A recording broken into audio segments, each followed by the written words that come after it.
5 ہفتے کی جنگ کے بعد ڈونلڈ ٹرمپ کی ہمت آخر جواب دے گئی اور اب بہانے ڈھونڈ رہے ہیں کہ کسی طرح اس جنگ سے نکل بھاگا جائے۔ جو بڑے مطالبات تھے ان سے بھی دستبردار ہونے کو تیار ہیں۔ اب تو کھلے عام کہہ رہے ہیں کہ ہمیں رجیم چینج میں کوئی دلچسپی نہیں، ہم تو ایران کی ایٹمی توانائی کو کنٹرول کرنا چاہتے تھے۔ اس کے علاوہ کہتے ہیں کہ آبنائے ہرمز میں بھی ہم دلچسپی نہیں، آبنائے ہرمز جس کا جہاز گزرے گا وہ جانے اور اس کا کام جانے، ہمیں آبنائے ہرمز کی بھی اب کوئی جلدی نہیں ہے ٹھیک کرنے کی، ہم نے تو بس اب یہاں سے نکلنا ہے۔ مذاکرات کی جو رفتار ہے اس سے مطمئن نہیں ہے، اب ثالثی سے ایک قدم آگے بڑھنے امریکہ جا رہا ہے اور وہ ہے براہ راست ایران سے مذاکرات۔ جو ان کے وزیر خارجہ ہیں انہوں نے بھی اس بات کی تصدیق کر دی ہے کہ اب ایران سے مذاکرات ہونے جا رہے ہیں براہ راست۔ اس کے علاوہ جو ایران کے وزیر خارجہ ہیں عباس اراغچی، انہوں نے بھی اس بات کی تصدیق کی ہے کہ سٹیو وٹکوف کے ساتھ ان کے رابطے بحال ہو چکے ہیں۔ سٹیو وٹکوف اور عباس اراغچی کے درمیان پہلے بھی مذاکرات کے کئی دور ہو چکے ہیں اور وہ بہت کامیاب مذاکرات تھے۔ ڈونلڈ ٹرمپ کی اگر انا ضد اس میں حائل نہ ہوتی، جو وہ دنیا میں اب رول کرنا چاہتے ہیں، دنیا کا جو نیا ورلڈ آرڈر لے کے آنا چاہتے ہیں دنیا میں، اگر وہ سودا ان کے دماغ میں نہ سمایا ہوتا تو یہ جنگ، اس جنگ سے جان چھڑائی جا سکتی تھی اور اس جنگ کے بغیر بھی اس خطے میں امن ہو سکتا تھا اور امریکہ اپنے مطالبات منوا سکتا تھا۔ لیکن اسرائیل کے اشاروں پر ناچتے ہوئے ڈونلڈ ٹرمپ نے اس علاقے پر ایک جنگ مسلط کر دی اور اس جنگ میں اب تک اربوں ڈالر کا نقصان ہو چکا ہے۔ 20 ارب ڈالر تو پہلے ایک آدھ ہفتے میں خرچ ہو چکے تھے، اب کانگریس کے چکر لگا رہے ہیں ڈونلڈ ٹرمپ اور خوشامد کر رہے ہیں کہ 200 ارب ڈالر ہمیں اور دیا جائے تاکہ یہ جنگ کو ہم وائنڈ اپ کر سکیں۔ یعنی اگلے 3 سے 4 ہفتے میں امریکہ نے کہا ہے، ڈونلڈ ٹرمپ نے کہا ہے کہ وہ ایران سے، خلیج سے نکل جانا چاہتا ہے، اس جنگ کو ختم کر دینا چاہتا ہے، یہ جنگ مزید جاری نہیں رکھنا چاہتا۔ جو مقاصد وہ حاصل کرنا چاہتا تھا وہ کر چکا ہے اور اس جنگ سے اب اس کا کوئی انٹرسٹ نہیں ہے۔ وجوہات کیا ہیں؟ بڑی دلچسپ اس پہ وجوہات ہے اس کے پیچھے، کیونکہ پہلے امریکہ نے جو تاثر دیا تھا، جو 15 نکاتی فارمولہ پیش کیا تھا، جو مطالبات رکھے تھے، اس میں تو ایک سے ایک ایسا خطرناک مطالبہ رکھا گیا تھا کہ جس کے بعد شاید ایران کا اپنی بقا قائم رکھنا بھی مشکل ہو جاتا اور خلیجی ممالک کے اندر ٹوٹل کنٹرول امریکہ کا ہو جاتا۔ لیکن اب اس جنگ کی طوالت نے امریکہ کو یہ ثابت کر دیا ہے کہ ایران کے اندر جو رجیم چینج کا ان کا منصوبہ تھا وہ کسی طور پورا ہوتا دکھائی نہیں دے رہا۔ ایران کی اگر ایک ٹیئر جاتی ہے تو اس کی جگہ دوسری ٹیئر آ جاتی ہے، دوسری لیڈرشپ آ جاتی ہے، اگر اس کو شہید کیا جاتا ہے تو تیسری لیڈرشپ آ جاتی ہے۔ اور یہ انہوں نے اختیارات کی تقسیم اس انداز میں کر دیا ہے کہ اب علاقوں کے اندر اپنے اپنے یونٹس موجود ہیں اور وہ خود مختاری کے ساتھ جنگ لڑے ہیں اور امریکہ کے پاس اس جنگ کے خاتمے کا کوئی حل نہیں ہے۔ آبنائے ہرمز میں وہ ٹرائی کر کے دیکھ چکے ہیں، آبنائے ہرمز ان سے کنٹرول نہیں ہو رہا اور اس کے بعد اب انہوں نے دنیا کے باقی ممالک سے کہا ہے کہ بھائی آپ جانیں، آپ کا کام جانیں، جس کا جہاز ہے وہ خود حفاظت کرے، ہم پوری دنیا کا ٹھیکہ ہم نے نہیں اٹھا رکھا، ہم نے تو ایران پہ حملہ کرنا تھا، ہم نے تو وہاں ان کی جو ایٹمی طاقت ہے اس کو نقصان پہنچانا تھا، انشور کرنا تھا کہ ایران اب ایٹم بم بنانے کے قابل نہ رہے، تو ہم تو اس مقصد کے بہت قریب پہنچ چکے ہیں، ہمیں رجیم چینج سے کوئی دلچسپی نہیں ہے، رجیم چینج جو ہم نے کرنا تھا وہ کر دیا، اب اس سے آگے ہم رجیم چینج کے معاملے میں بھی نہیں گھسنا چاہتے۔ اس کے علاوہ جو باقی ممالک ہیں ان کا بھی دباؤ، جس طرح نیٹو کا، یورپی یونین نے جس طرح تعاون نہیں کیا، اس نے بھی امریکہ کو مجبور کیا کہ وہ اب اس جنگ سے نکل بھاگے اور کانگریس کے اندر جس طرح سے اس کو مخالفت کا سامنا ہے، جس طرح سے جو ڈیموکریٹس ہیں وہ اس جنگ کے مخالف ہیں اور پھر عوام بھی وہاں کی مخالف ہے، تو یہ چیز بھی امریکہ کو مجبور کر رہی ہے کہ وہ یہاں سے نکل بھاگے۔ بہت اہم نکات ہیں جن پر اگر غور کیا جائے کہ جنہوں نے ڈونلڈ ٹرمپ کو مجبور کیا کہ وہ جنگ کو ختم کریں۔ ایک تو یہ ہے کہ محدود ان کے مقاصد تھے، وہ خطے کے اندر ایک جنگ چاہتے تھے، اسرائیل کو مطمئن کرنا چاہتے تھے، اسرائیل کا بہت زیادہ دباؤ تھا، اسرائیل ایپسٹن فائلز کی بات ہو رہی تھی کہ ایپسٹن فائلز کے ذریعے اسرائیل نے ڈونلڈ ٹرمپ کو بلیک میل کیا اور امریکہ کی لیڈرشپ کو بلیک میل کیا اور ان کو اس جنگ کے اندر دھکیلا، جس کے بعد یہ جنگ شروع کی گئی اور اب وہ محدود فوجی مقاصد رجیم چینج جس کا بنیادی مقصد تھا وہ تو حاصل ہوتا دکھائی نہیں دے رہا. تو اب امریکہ چاہ رہا ہے کہ اس جنگ سے نکلا جائے, ایک نیریٹو بلڈ کیا جائے کہ دیکھیں جنگ تو ہم نے جیت لی, ہم نے تو بہت مختصر وقت میں یہ جنگ جیت لی اور اب اس جنگ کا کوئی مقصد نہیں ہے. جیسے امریکہ کو تقریباً 2.5 دہائیوں تک عراق کے اندر اور 2 دہائیوں تک افغانستان کے اندر رہنا پڑا, اور یہ جنگیں جتنی طویل ہوتی جاتی ہیں اتنے زیادہ اخراجات بڑھتے چلے جاتے ہیں. عراق کے اندر اور افغانستان کے اندر اربوں کھربوں ڈالر جو ہے وہ خرچ کر دیے گئے, اور اس کا نتیجہ بھی جس طرح سے عوام جو ایک طوفان, مہنگائی کا طوفان آیا اور عوام کے لیے امریکہ میں پریشانی بنی. تو اب ڈونلڈ ٹرمپ چاہتے ہیں کہ اس پریشانی سے بچنے کے لیے جو ایک جیتنے کا ایک جو ہے نیریٹو بلڈ کیا جائے کہ دیکھیں ہم نے تو 5-6 ہفتوں کے اندر ہی ایران کو ملیا میٹ کر دیا, ہم نے اپنے مقاصد حاصل کر لیے ہیں, ہم نے جو ان کی میزائل ٹیکنالوجی تھی اس کی بھی کمر توڑ دیا ہے, اب میزائلوں سے ہمیں کوئی خطرہ نہیں. ایران جو خواہش رکھتا تھا کہ وہ میزائلوں کے ذریعے اور ایٹمی توانائی کے ذریعے امریکہ کو ٹارگٹ کر سکے, امریکہ کی زمین پہ حملہ کر سکے, تو ہم نے اس کی اس خواہش کا سر کچل دیا ہے اور اب ایران کبھی امریکہ پر دوبارہ حملہ نہیں کر سکے گا. تو یہ نیریٹو بلڈنگ امریکہ کی جانب سے کی جا رہی ہے, اور جو ان کے وزیر خارجہ ہیں انہوں نے بھی اس بات کی تائید کی ہے کہ اب ہم مذاکرات کریں گے ایران کے ساتھ براہ راست, اور اس بات کا انہوں نے عندیہ دے دیا ہے. دوسری جانب جو ایران ہے وہ یہ کہتا ہے کہ ہم مذاکرات تو چاہتے ہیں لیکن مذاکرات اس طرح سے نہیں ہوں گے, جو ہماری بنیادی شرائط ہیں وہ یقیناً پوری ہوں گی تو پھر ہی جنگ بندی ہو سکتی ہے. اور بنیادی شرائط یہ ہیں کہ امریکہ گارنٹی دے کہ وہ آئندہ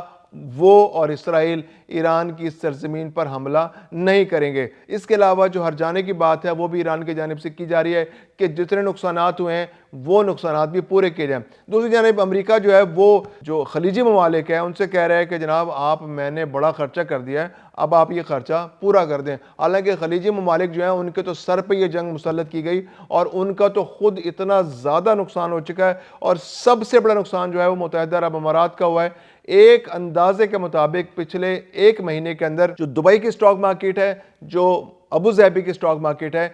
صرف ان 2 سٹاک مارکیٹس کے اندر 120 ارب ڈالر کا نقصان ہو چکا ہے. ایک بہت بڑا نقصان. 120 ارب ڈالر اتنا پیسہ ہوتا ہے کہ یہ کسی بھی ملک کا جو ایک جو تھرڈ ورلڈ کنٹری ہے اس کا 1 سال کا جو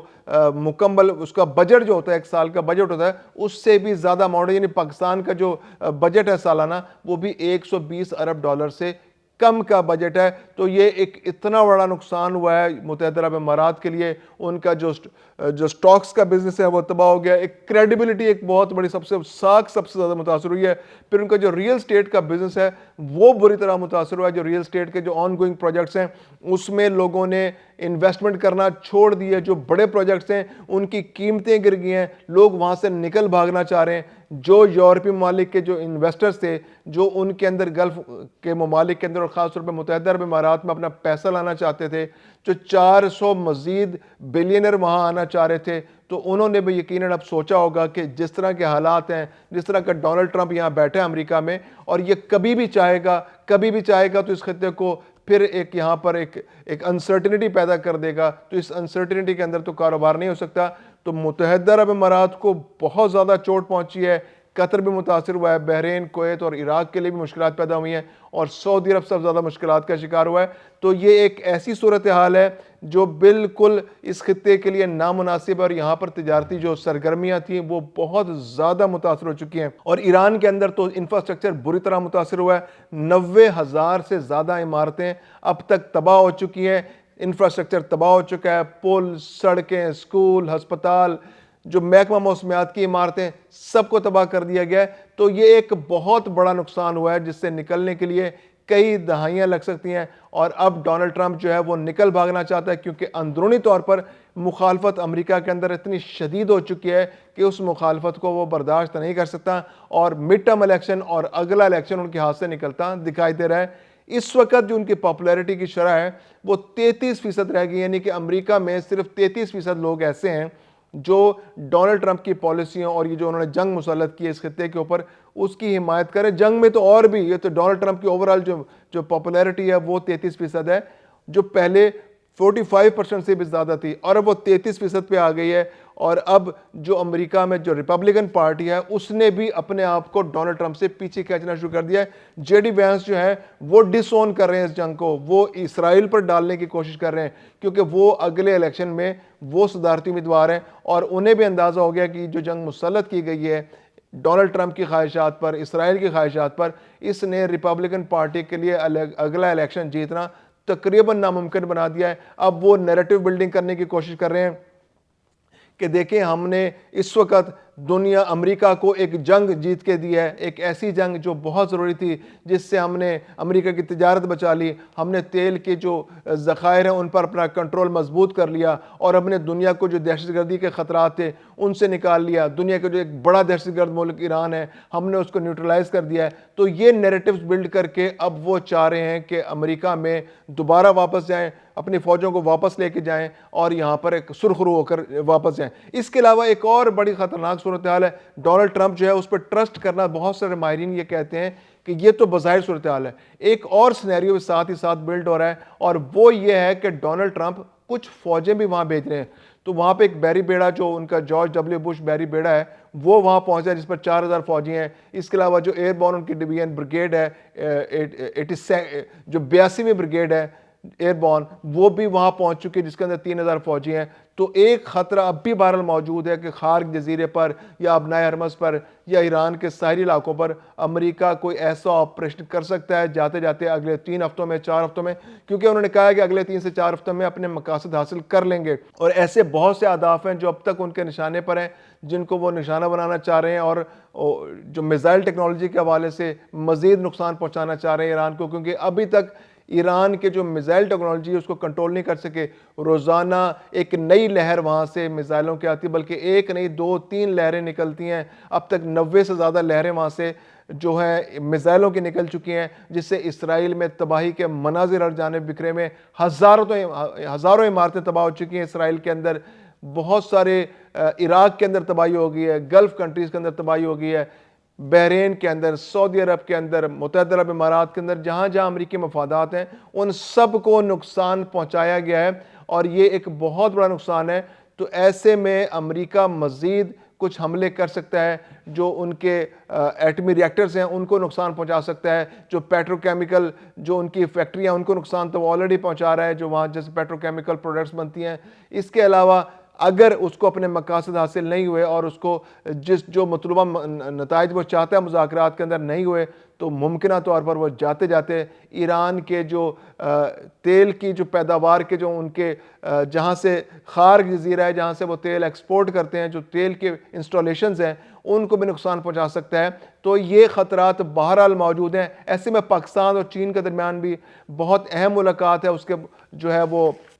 5 نکاتی ایک وہاں پر اتفاق رائے ہو چکا ہے. اس کے اندر جو سب سے اہم نقطہ یہ ہے کہ فوری جنگ بندی کی جائے اور کشیدگی میں کمی کی جائے, خطے کے اندر امن بحال کیا جائے, مذاکرات اور سفارت کاری کو ترجیح دی جائے, یعنی جنگ کی بجائے میز پر بیٹھیں تمام گروپس اور آپس میں بیٹھ کر مسئلے کا حل نکالیں. اس کے علاوہ علاقائی خود مختاری اور سالمیت کو نقصان نہ پہنچایا جائے. کسی بھی ملک کی علاقائی سالمیت جو ہے وہ بہت امپورٹنٹ ہے, انٹرنیشنل قوانین کے تحت ان کی پاسداری نہیں ہونی چاہیے. اس کے علاوہ جو بین الاقوامی قانون اور سمندری راستے جو ہیں ان کی پاسداری کی جائے, ان کو محفوظ بنایا جائے, اور جو غیر ضروری طور پر آبنائے ہرمز کے اندر ایک کشیدگی پیدا کی گئی ہے اس کو فوراً ختم کیا جائے, اور جو تجارت جس انداز میں پہلے ہو رہی تھی اس کو اسی انداز میں بحال کیا جائے, اور وسیع علاقائی تعاون پیدا کیا جائے اور کثیر الجہتی کوشش کی جائیں, یعنی کوئی ایسی کوششیں کی جائیں کہ جس کے اندر دنیا کے اور بھی ممالک شامل ہوں اور ایک بہت کنسولیڈیٹڈ قسم کے ایفرٹ اور خطے میں امن واپس آ سکے.